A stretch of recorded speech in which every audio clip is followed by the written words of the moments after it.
Action man emerges on top. Vladimir Putin has never accepted second place.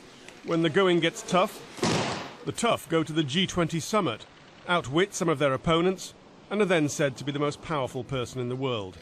Behind the choice? Politics. Right now, he's at the top of his game. Our president had to go on bended knee to bail him out of Syria. Same thing with our president, with the new president of Iran. And here at home, the botched introduction of his signature legislation, where he said he didn't know what was going on. Big part of power is perception. His perception might be different. So might yours. That's the thing with subjective lists. We can all have a view.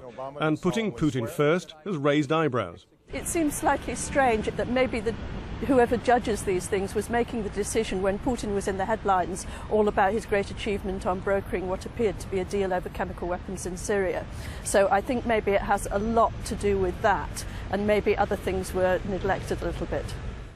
Forbes had 4 criteria for their choices: how many people they have power over, the financial resources they control, if they have influence in more than one sphere, and how actively they wield their power to create change in the world. Well, the American military is 20 years ahead of Russia's. It has bases all over the world. There are 142 million Russians, 314 million Americans, and their president projects power far further, even if he has been outfoxed on Syria.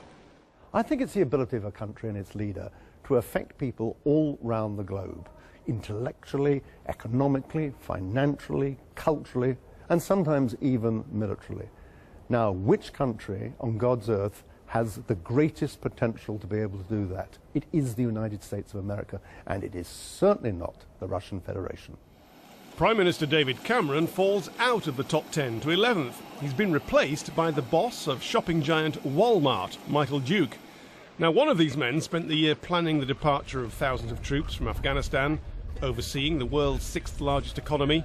The other bestrode the American retail market like a colossus. Who's more powerful? That depends on your criteria and who you ask. And whatever the answer, it's power politics, not an exact science. Tim Marshall, Sky News.